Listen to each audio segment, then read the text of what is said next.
First Corinthians 15, verse 57. But thanks be to the Most High, which giveth us victory through our Lord, Yahushua Mashiach. Therefore, my beloved brethren, be ye steadfast, unmovable, always abounding in the work of the Lord, for as much as you know that your labor is not in vain in the Lord. Call Loyum, Wakabah, La Yahweh, Ba'ashem, Yahushai, Ba'ashem, Arachakwadash. Double honors to the elder apostles and bishops of the great millstone who rule well. Peace, blessings, and salutations. Shabbat Shalom to all the fellow laborers of the house of David, the tabernacle of David, scattered throughout the four corners of the earth.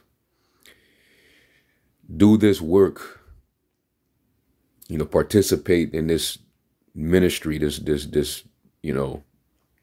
thing of ours, this faith that we were called into, which is a holy calling. You want to do this thing with a willing mindset.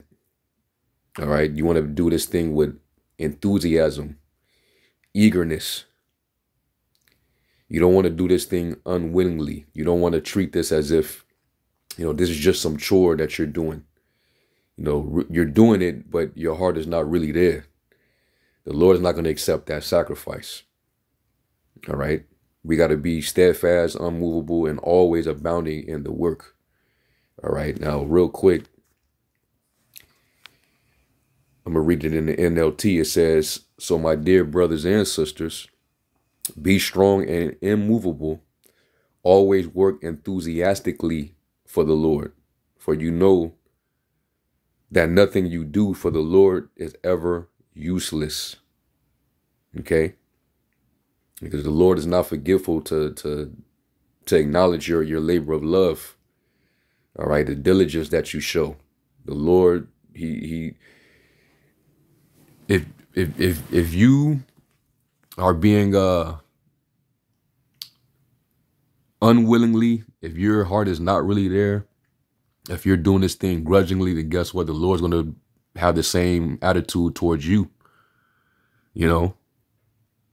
Somebody at the job, you give them a task to do, and you expect them to do an A1 job on it, and you're gonna pay them for it. But he comes to the job and he's just I really don't want to be here. I don't really want to do it, but I'm gonna do it because I do want to get paid. But I'm gonna do a half-assed job, and show that I really don't want to do what I'm paid to do. You think the person that hired you, you think he's gonna want to, give you a full payment on a half-assed job, that you're doing, knowing that you really don't even want to do the job. So yeah, man, we have to. And the Apostle Recha, he just did a lesson, called be productive. Be productive in the spirit. That means, always, it's always on your mind of, how you're going to produce for the Lord, what your lessons are going to be, what you're going to read, constantly sending up, prayers, getting with brothers, Akim, so on and so forth. This is all part of the work, man. All right, now let's look up that word enthusiastically. When you look it up in the dictionary, it says in a way that shows intense and eager enjoyment. So you're eager to be a part of this thing, to do these videos. It shouldn't be a burden. If you're offended at the apostles, challenging you to do more, then the enthusiasm is not there, man. You don't really have the ferventness. You're not willing to be on fire, man. All right. You have to show, eagerness. All right. It says interest or approval. All right. You're interested. You want to participate. That's why you are always, constantly, producing. You're doing it. Okay. And that's what we're supposed to do. We're supposed to do this with enthusiasm. All right. It says down here, in a way that was this dictionary, Cambridge, in a way that shows enthusiasm. Okay, that's just giving an example.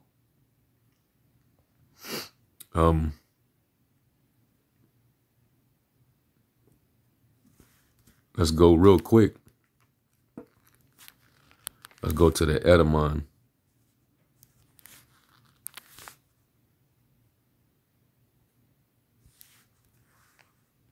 Let's look up that word.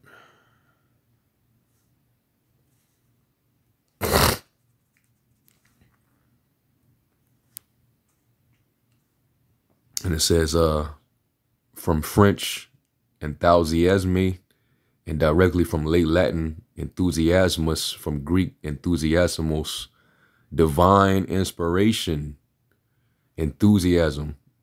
All right. It says from enthusiasm, be inspired or possessed by a God. Oof. You know, so basically when you're showing enthusiasm in his work, that's because the Lord got a righteous spirit possessing you to do the work. You're inspired, man. That means that you got the breath, because the Lord is who inspires us. All right. The inspiration comes from Yahweh, man. Okay. The inspiration from the Almighty who giveth us understanding. Okay. You're moved by a spirit. But if you not showing enthusiasm and you lukewarm, that's where the Lord will take away that candlestick from you, man. All right. So yeah, man. And then down here it says under the Puritans, generalized meaning fervor, zeal, which we know that means what? Fire, being on fire, man, being zealous, passionate, So you don't want to do this thing grudgingly. You want to abound in this thing. And also the scriptures say, cursed be he that doeth the work of the Lord deceitfully. Jeremiah 48 and verse 10, it says, cursed be he that doeth the work of the Lord deceitfully, and cursed be he that keepeth back his sword from blood. And you look up that word deceitfully, and the Hebrew, the word is Ramayah. And it says laxness, slackness, slackening, deceit, treachery. All right. Laxness or slackness, that's basically the opposite of being enthusiastic. Yeah. The quality of being lax and neglectful, laxity, laxness, remissness of neglect, neglectfulness, negligence, the trait of neglecting responsibilities and lacking concern, weakness characterized by lack of vitality or energy, lack of enthusiasm. So you're not going to abound as long as you got this, mindset and behavior, man, and it's truth. And the Lord cannot use you. You're not useful. All right. So, you put your hand to the plow, but you slack with the plow. That's a curse unto you, man. Okay.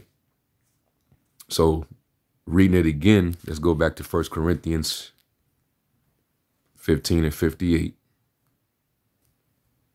And that was Apostle Recha lesson that inspired me to do this lesson, man. We inspire, we inspire each other, man. When we do this work, it's showing you that we're one body, man. 1 Corinthians 15 and 58 again, and I'm gonna read it in the NLT again. And it says, so my dear brothers and sisters, be strong and immovable, always work enthusiastically for the Lord, for you know that nothing you do for the Lord is ever useless. All right. So yeah, man. You want to be enthusiastic. You don't want to be unfruitful. Okay. Let's go from there to is it Hebrews 13?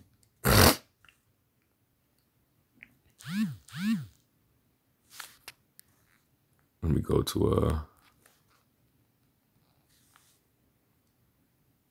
KJV. And we're going to go to, let's see which verse it was.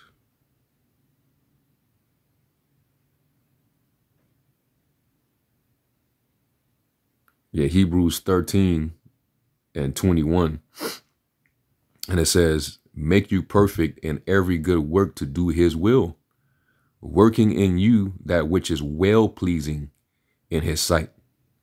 You know, and you know, you're not doing this for eye service. You know, you're not doing this to man please with eye service. You know, you do it in their absence too. You know, the apostles and elders, whichever brothers watching over you. You know, don't be diligent when brothers are around or brothers are watching you. No, be diligent even when you're not in their presence either.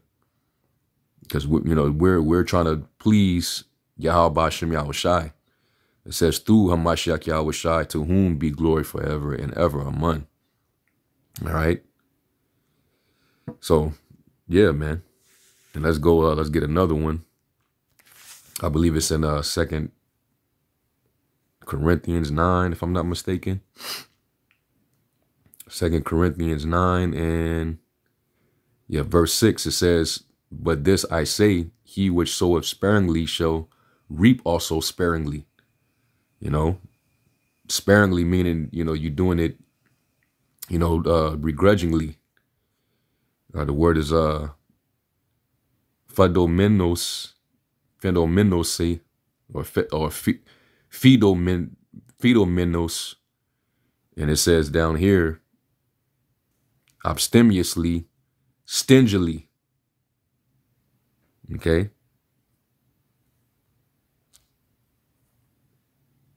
Stingily. It says, giving or spending reluctantly, you know, because the Lord did give you, you know, a talent. You know, he gave you a pound, so to speak. And when he gave us the pound, he said to occupy till I come, which means, you know, carry on in business, you know, trade. Okay. You got to use it. It says scanty or meager, a stingy meal. Okay. Oh, to be a niggard. Right? Insufficiently, meagerly, meanly, niggardly. You don't want to be niggardly, you know, with the talents, man, with what the Lord gave you. You don't want to be niggardly in the ministry. All right. So reading it again, it says, but this I say, he which soweth sparingly shall reap also sparingly, and he which soweth bountifully shall reap also bountifully. You know, you basically, what you put in is what you're going to get back. All right. The Lord's going to reward every man according to his works, right? Well, what you put in is what you're going to get back in return. So if you was, you know, holding back and you was, you know, doing a bare minimum, then, you know, don't be disappointed or unsatisfied when you get the reward that's reciprocated based on the work you did. You know, you don't get to, you know, get that extra, you know, special treatment, you know, exaltation. But you see other men who are on fire and they're getting, you know, you know, they're getting a bigger promotion because those men, they worked hard to get there, man. They put in that work. You know, being bountiful. As a matter of fact, let me see what this say in the NLT.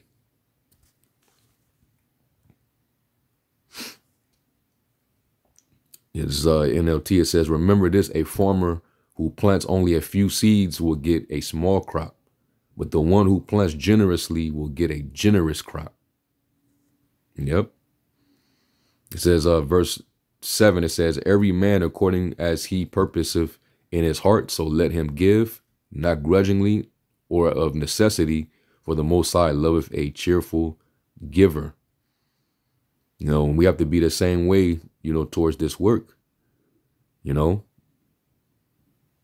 and we're doing what was our duty to do anyway, because we owe the Lord. He the one who purchased us with his blood. So this is, you know, now that we work for the Lord, you got to go all in now. All right. You know, brothers, Some, brothers do the work even while they're not, feeling too good. Brother might be tired as hell, still doing it though, still putting in the work, So there's really no excuse. It says, verse 8, and the Most High is able to make all grace abound towards you, that you always having all sufficiency in all things may abound to every good work. All right. So, yeah, man. And the Lord is able to make it that way.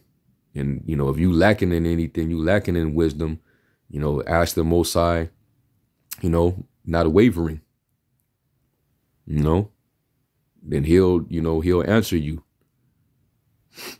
But, the effort got to definitely be there, man. The Lord see that lukewarmness, Apostle always, bring that out every once in a while when he feel that, the Spirit is lacking on brothers, in the camps. Revelation 3:15,